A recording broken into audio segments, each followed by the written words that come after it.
we will do the topic osmotic pressure. That is the fourth colligative property, osmotic pressure, OP. So this is the only colligative property which depends upon the molarity. All the other colligative properties like elevation and boiling point, depression, freezing point, वो किस पे depend करती थी? Molarity पे. अब इसमें जो है वो आएगा मोलैरिटी, तो इसको हम ऑस्मोटिक प्रेशर को पाई से लिखते हैं और फाइनल जो इसकी इक्वेशन होगी मैं पहले लिख रहा हूं, तो यहां तक हम पहुंचेंगे pi equal to CRT. So before discussing osmotic pressure, its definition, we will distinguish between diffusion and osmosis. So first we will discuss about the diffusion. So diffusion is just like suppose we have a container like this and there is a simple membrane is divided into two parts. This is a membrane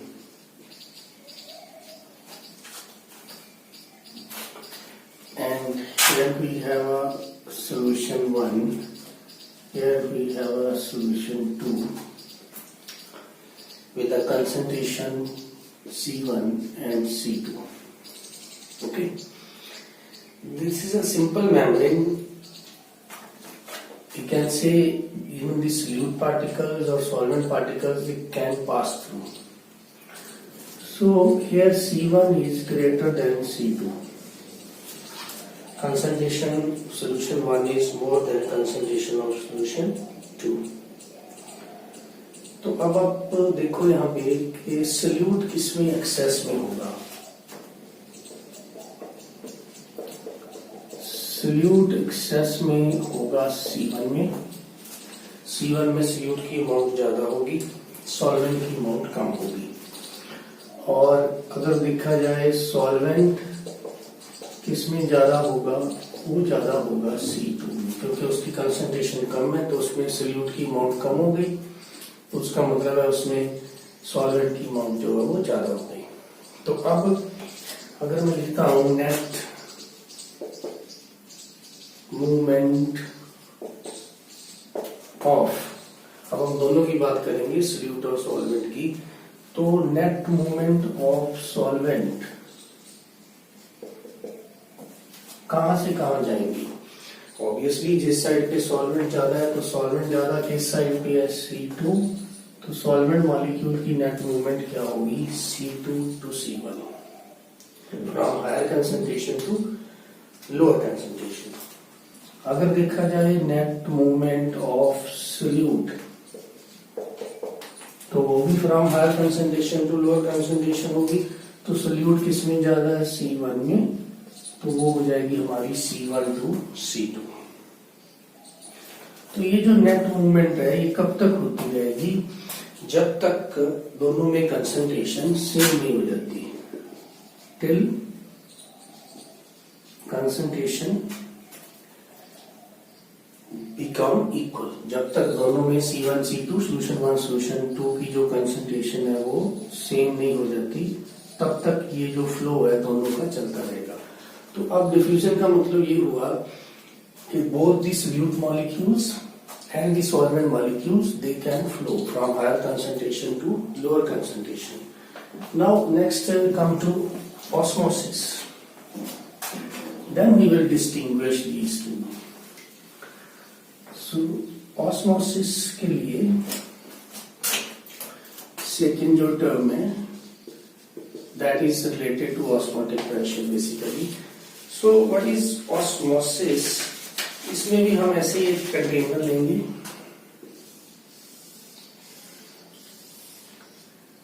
इसके अंदर एक membrane है, membrane ने container को दो part में divide कर दिया. लेकिन अब ये जो मेम्ब्रेन है ये कोई नॉर्मल मेम्ब्रेन नहीं है, ये है SPM। SPM का मतलब है semi permeable membrane. Semi permeable membrane, जैसे हमारी स्किन है ये भी सेमी परमिएबल मेम्ब्रेन की तरह काम करती है। हर सेल के अराउंड जो सेल वॉल होती है वो इसको एनिमल मेम्ब्रेन भी बोल देते हैं। सेल के अराउंड जो सेल वॉल है वो भी एक तरह से सेमी परमिएबल मेम्ब्रेन होती है। तो सेमी परमिएबल का मतलब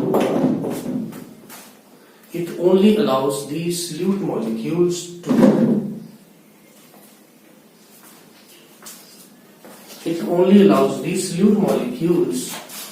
to pass through.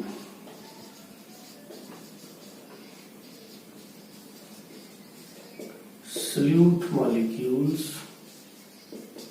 to pass through. Sorry, not solutes, only allows to solvent molecules to pass through. तो ये solute को allow नहीं करेगी, because जब भी हम कोई solute solution में डालते हैं, solvent में डालते हैं, तो वो solute molecule की हाइड्रेशन हो जाती है। हाइड्रेशन आपने पढ़ा है कि solvent के molecule उसको कवर कर लेते हैं चारों तरफ से, तो वो हाइड्रेटेड सोल्यूट पार्टिकल हो जाता है, तो उसका साइज है जो वो बड़ा हो जाता है। साइज बड़ा हो जाएगा तो इसका मतलब है इसमें सेमी परमिएबल मेम्ब्रेन उसको अलाउ नहीं करेगी। तो semi permeable membrane allow only solvent molecules to pass through. जो डिफ्यूजन के केस में था वो थी नॉर्मल मेम्ब्रेन, उसमें से सोल्यूट भी पास हो सकता है, सॉल्वेंट भी पास हो सकता है, इसीलिए फ्लो दोनों तरफ था।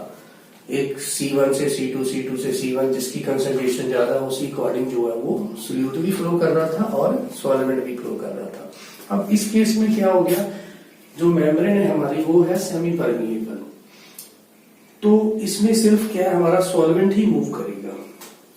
तो जैसे ये हमारा हो गया सोल्यूशन 1, ये हमारा हो जाता है सोल्यूशन 2, इसमें कंसंट्रेशन है C1, इसकी कंसंट्रेशन है C2। अगर मैं मान लेता हूं कि C1 is greater than C2, जैसे डिफ्यूजन के केस में था, तो अब हमारा सॉल्वेंट जो है वो मूव करेगा। तो सॉल्वेंट मॉलिक्यूल्स मूव्स कहां से कहां, from C2 to C1। Why from C2 to C1? Because C2 के केस में जो C2 सोल्यूशन है उसमें सॉल्वेंट की अमाउंट ज्यादा है, उसकी कंसंट्रेशन ज्यादा है, क्योंकि उसकी C1 is more concentrated then C2। इसका मतलब क्या होगा, इसमें सोल्यूट ज्यादा है, सॉल्वेंट कम है, इसमें सॉल्वेंट ज्यादा है, सोल्यूट कम है, तो ओवरऑल सॉल्वेंट यहाँ पे ज्यादा होगा, यहाँ पे कम। तो सॉल्वेंट मॉलिक्यूल जो है they flow from C2 to C1। Solute molecules cannot move. So we can write here that solvent molecules they move from, तो हम ऐसे लिख सकते हैं, higher concentration of solution to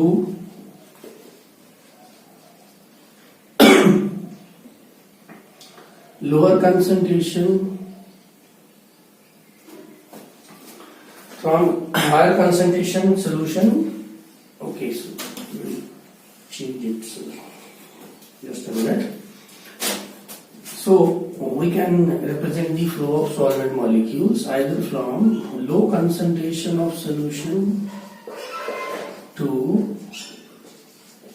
higher concentration of solution. या तो आप ऐसे लिखोगे, या हम इसको ऐसे लिख देंगे, from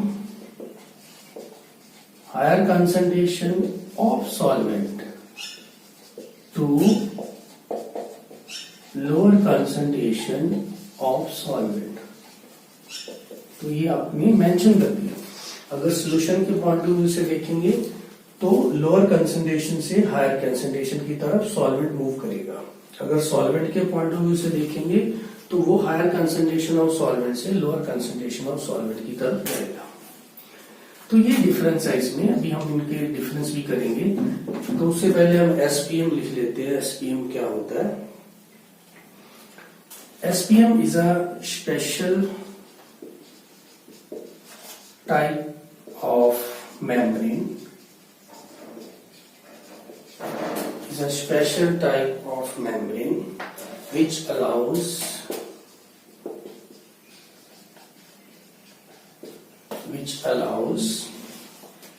the movement of only solvent molecules. The movement of only solvent molecules और पार्टिकल भी लिख सकते हो थ्रू इट.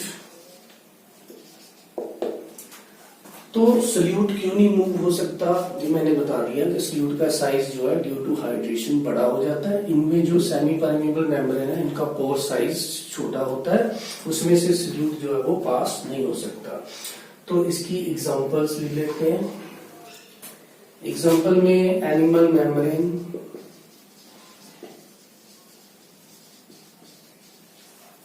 एक एग्जांपल कॉपर फेरोसाइनाइड, इसकी एग्जांपल हो गई. जैसे ये हो जाएगा Cu2 FeCN6, तो कॉपर फेरोसाइनाइड, ये इसकी एग्जांपल हो गई. तो अब ऑस्मोसिस को हम कैसे डिफाइन करेंगे, अब डेफिनेशन इसकी लिख लो. Osmosis net spontaneous movement of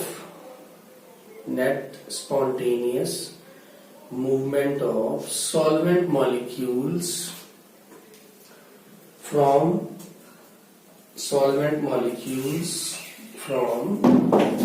low concentration of solution to high concentration of solution or high concentration of solvent to low concentration of solvent. लिख सकते हो दोनों केसेस में. अब हम करते हैं दोनों के अंदर difference. What is the difference between this diffusion and osmosis. So now we will start the difference between diffusion and osmosis.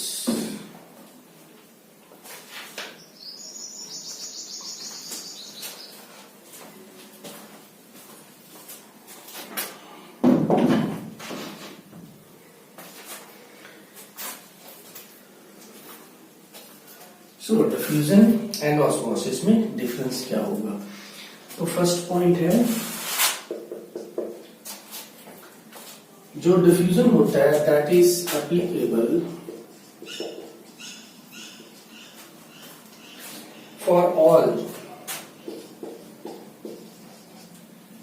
Solid, liquids and gases. ये सॉलिड्स में भी है, लिक्विड्स में भी है, गैसेस में भी है. तो डिफ्यूजन एक तरह से इंटरमिक्सिंग हो जाता है. और ये जो है हमारा osmosis that is applicable to solutions only. ये सॉल्यूशन के लिए. दूसरा जो पॉइंट है इसमें डिफरेंस वेरी क्लियर. डिफ्यूजन में दोनों सॉल्यूट एंड सॉल्वेंट दोनों मूव करते हैं, लेकिन ऑस्मोसिस में सिर्फ सॉल्वेंट मूव करता है. तो हम लिखेंगे movement of both solute and solvent take place. और उसमें क्या मूव करेगा, ओनली सॉल्वेंट, सॉल्यूट नहीं मूव कर सकते. थर्ड पॉइंट है, इसमें जो एसपीएम है उसका कोई रोल नहीं होता. इसमें एसपीएम होती नहीं. सेमी परमिएबल मेम्ब्रेन डिफ्यूजन में नहीं है, उसमें सिंपल मेम्ब्रेन है. और जो हमारी ऑस्मोसिस है वो एसपीएम के बिना पॉसिबल ही नहीं है. Not possible without SPM. तो एसपीएम होगी तभी तो ऑस्मोसिस होगी.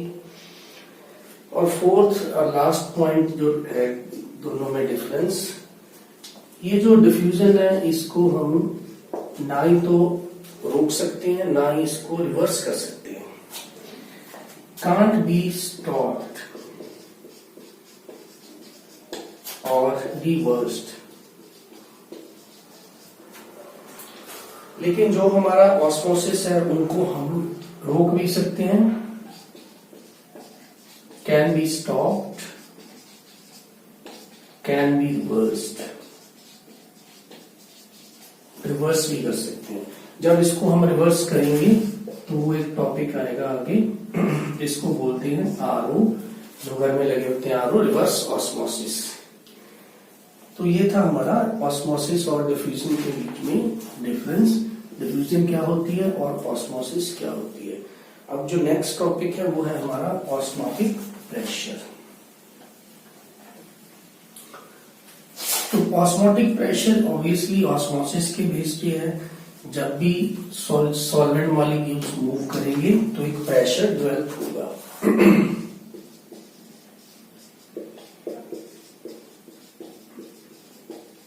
तो next is our osmotic pressure.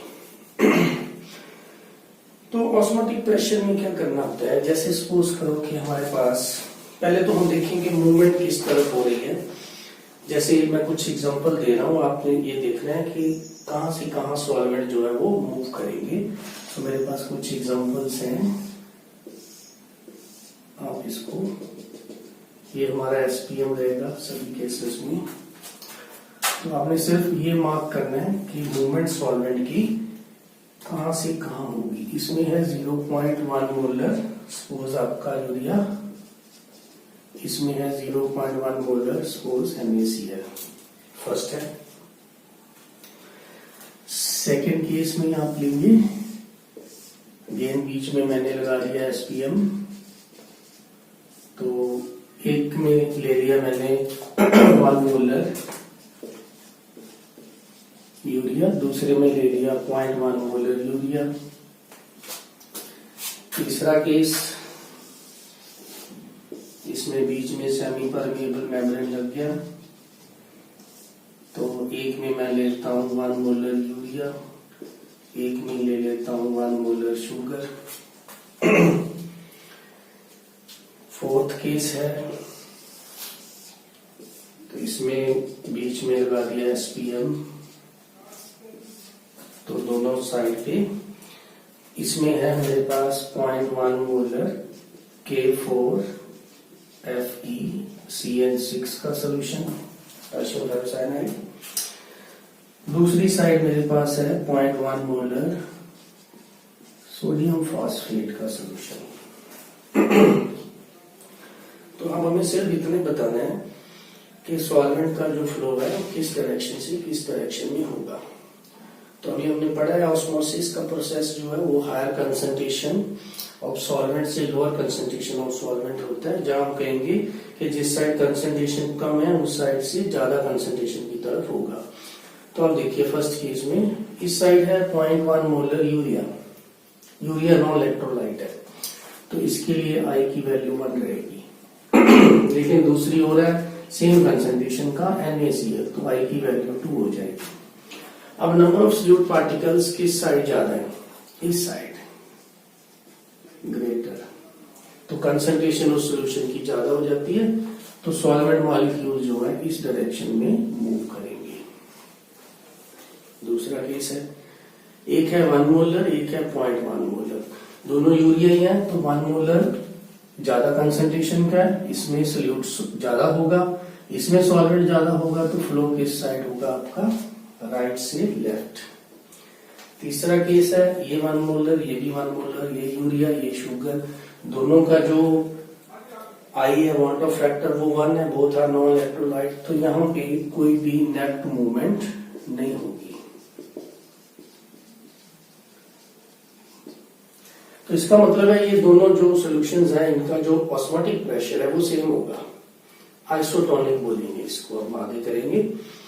तो नेक्स्ट जो है इसमें है 0.1 मोलर, वो भी 0.1, लेकिन ये जो है इसके 5 आयंस बनेंगे, तो ये आई इसकी 5 होगी।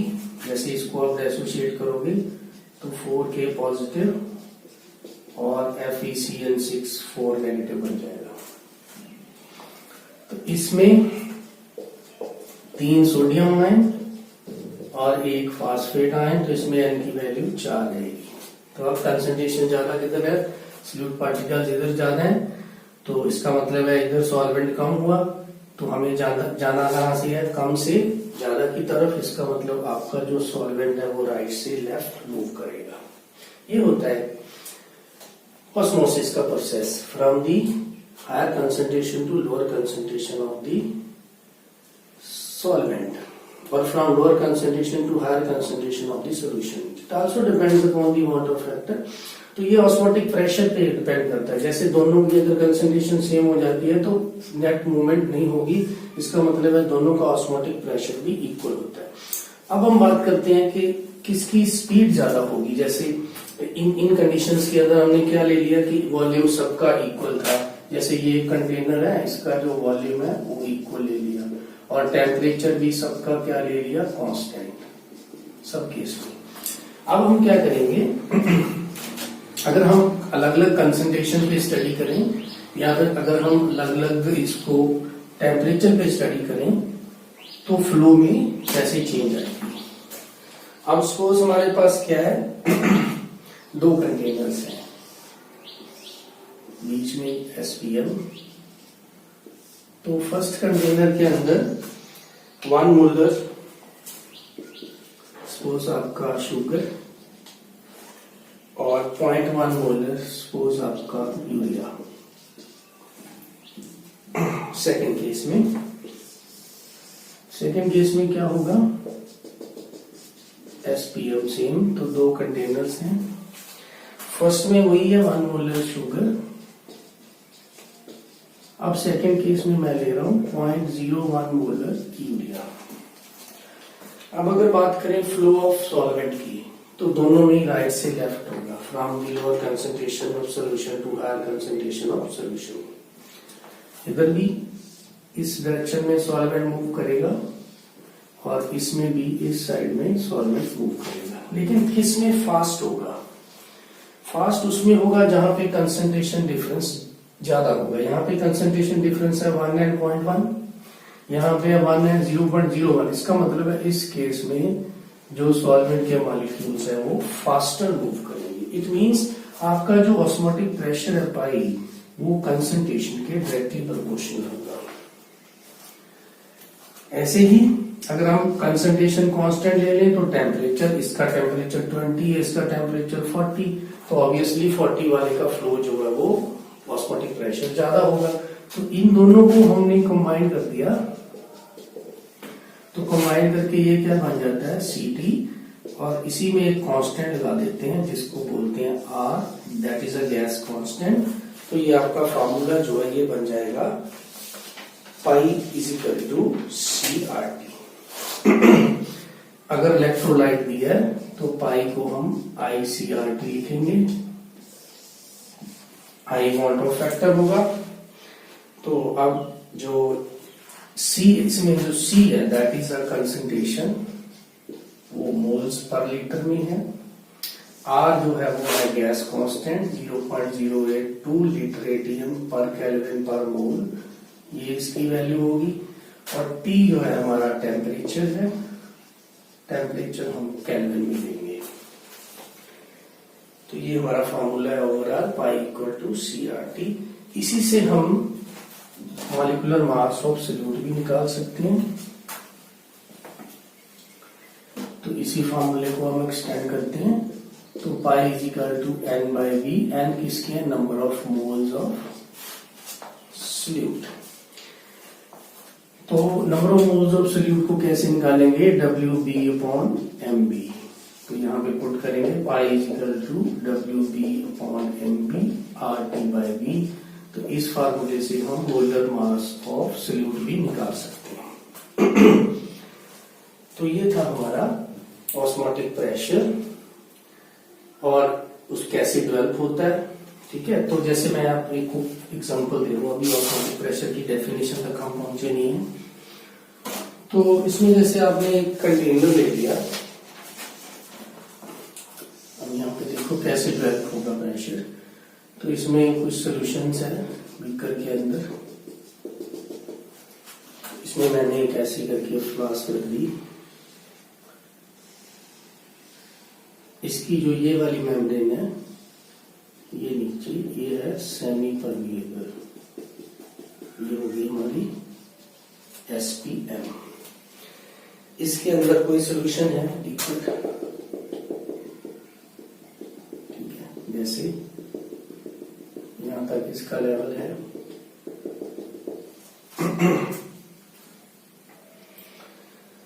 तो इसके अंदर जो सोल्यूशन है उसको मैं लिख लेता हूं सोल्यूशन 1, C1 कंसंट्रेशन है उसकी, और जो बाहर सोल्यूशन है इसको लिख लेते हैं सोल्यूशन 2, इसकी C2 कंसंट्रेशन हो गई। तो अब क्या होगा, किस साइड में फ्लो करेगा सॉल्वेंट? तो अगर हम अज्यूम कर लें दैट यहाँ पे हमारा C1 जो है वो ग्रेटर देन C2 है जैसे पहले था, तो हमारे जो सॉल्वेंट मॉलिक्यूल्स हैं वो इस डायरेक्शन में मूव करेंगे। तो यहां से लेवल इसका जो है वो बढ़ जाएगा। सपोज इसका H लेवल जो है वो बढ़ जाता है। तो आप प्रेशर को कैसे लिखते हो? ρGH।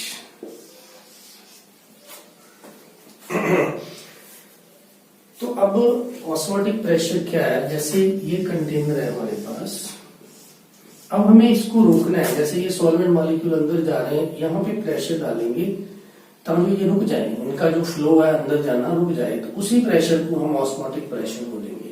जैसे इसमें ऐसे करके एक्सप्लेन कर देता हूँ आपको कि अब मान लो आपके जो सॉल्वेंट मॉलिक्यूल है वो इस डायरेक्शन में आ रहे हैं, तो आप इस साइड पे यहाँ प्रेशर डालोगे। प्रेशर कितना डालना है? Just to stop the movement of this solvent molecule. तो जब उतना प्रेशर डाल दोगे तो वो प्रेशर आपका एटमॉस्फेरिक ऑस्मोटिक प्रेशर हो जाएगा। अगर उससे ज्यादा डाल दोगे तो ये जो सॉल्वेंट की मूवमेंट है ये रिवर्स हो जाएगी, तब तो वो रिवर्स ऑस्मोसिस हो जाएगी। तो अब ऑस्मोटिक प्रेशर फिर क्या लिखोगे? इसकी डेफिनेशन आप लिख सकते हो, extra hydrostatic pressure extra hydrostatic pressure which is applied over the solution of higher concentration just to prevent the solvent molecules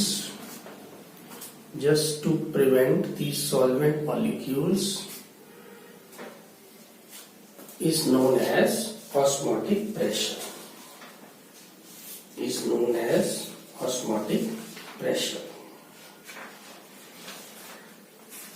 तो ये हमारा ऑस्मोटिक प्रेशर था। जो एक्स्ट्रा प्रेशर हम इस डायरेक्शन में इस साइड पे, किस साइड पे लगाना है हमें एक्स्ट्रा प्रेशर?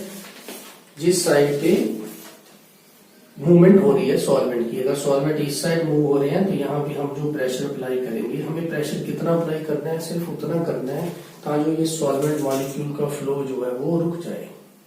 तो वो प्रेशर इक्वल किसके हो जाएगा? That will be equal to osmotic pressure. तो नेक्स्ट है इसकी कुछ प्रॉब्लम्स। एक प्रॉब्लम करेंगे, how to calculate the osmotic pressure. तो उसमें अलग अलग टाइप के पार्ट, कुछ प्रॉब्लम्स मैंने एक में इकट्ठा कर दिया। तो प्रॉब्लम है calculate osmotic pressure of the following. इसमें फर्स्ट पार्ट रहेगा 0.2 molar glucose, 0.2 molar glucose solution at 300 Kelvin. First part. Second part है 30% weight by volume. 30% weight by volume urea solution at 127 degree Celsius. Third part है इसमें डेसीमोलर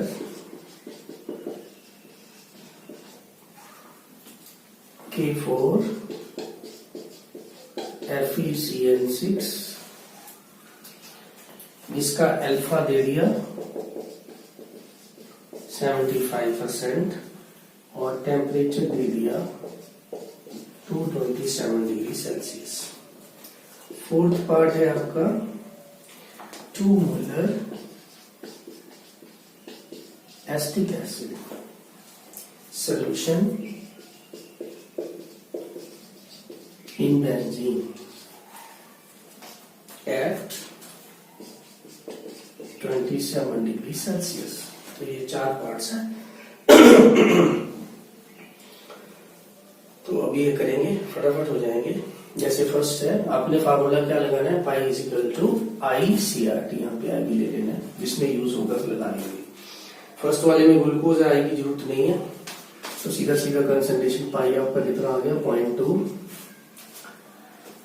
सी की value, are की value 0.08 और T की value 300 दे दिया। तो ये दोनों मिलके क्या बन जाएंगे 24 इंटू 0.2 आ जाएगा आपका 4.8 ATM। फर्स्ट का आंसर हो गया। सेकेंड ऑप्शन ने दे दिया 30% वेट बाय वॉल्यूम। तो पहले आप इसकी मोलैरिटी निकालोगे। तो मोलैरिटी का मतलब 30% weight by volume means 30 gram. Urea है 60, कितने में दिया ये आपको 100 ml में। तो इसकी आपकी मोलैरिटी जो है वो 5 आ जाएगी। तो ये वैल्यू सी की आ गई। तो यूरिया आई की वैल्यू तो 1 रहेगी, 5 इंटू आर की वैल्यू 0.08, 127 डिग्री केल्विन में चेंज करोगे तो 400। तो ये आपका 8 4 32 को 5 से करोगे तो 160 ATM आपका आंसर आ गया सिंपल का। थर्ड में क्या है कि आपको पहले आई की वैल्यू निकालनी पड़ेगी। आई की वैल्यू होती है 1 + n-1 अल्फा। इसमें जो n है वो है 5। 4 के पॉजिटिव आयन में छूटेगा ये, ऐसे पहले भी मैंने बताया था अभी। तो 4 के पॉजिटिव आयन बनेंगे और एक बनेगा FeCN6 4 नेगेटिव, 5 आयन बनेंगे। अल्फा है आपका 75%, तो ये 3/4 हो जाएगा। तो इसमें आप वैल्यू पुट करोगे तो 1 + 5 - 1 इंटू 3/4। तो यहां से आपकी आई की वैल्यू जो है वो 4 आ जाएगी। तो ये यूज करेंगे इसमें। तो आई होगी आपकी 4, डेसीमोलर का मतलब 0.1, ठीक है। तो यहां पे कर देते हैं पाई इक्वल टू I4 डेसीमोलर 0.1, आर की वैल्यू 0.8। टेम्परेचर इसमें है आपका 227 का मतलब आपका हो जाएगा 500। तो ये 40 इंटू 160, तो 16 ATM आपका जो आंसर है वो हो जाएगा। Last, acetic acid in benzene dimer बनाता है, तो आई की वैल्यू आपकी होगी 1/2। बस इतना ध्यान रखना है। बाकी आपका प्रेशर आ जाएगा, आई की वैल्यू 1/2 इंटू मोलर 2.08, टेम्परेचर 300। तो कैलकुलेट करोगे आपका 24 ATM आ जाएगा। बेंजीन में जब एसिटिक एसिड डालते हैं तो 2 एसिटिक एसिड मिलके एक बन जाता है, डाइमर बन जाता है। जैसे ये एसिटिक एसिड मॉलिक्यूल है, तो ऐसे इसके सामने जब दूसरा एसिटिक एसिड मॉलिक्यूल आएगा तो यहाँ पे हाइड्रोजन बॉन्डिंग, यहाँ पे हाइड्रोजन बॉन्डिंग, तो ये 2 मिलके एक बन जाएगा। इसको कहते हैं डाइमर। तो बेंजीन नॉन पोलर सॉल्वेंट है, इसीलिए नॉन पोलर सॉल्वेंट में हमेशा एसोसिएशन होती है। 2 मॉलिक्यूल मिलके हमेशा क्या बनेंगे, डाइमर या ट्राइमर बन सकता है। एसिटिक एसिड का जो है वो डाइमर बनता है। तो ये थी एक प्रॉब्लम, बाकी नेक्स्ट लेक्चर में करेंगे। Thank you.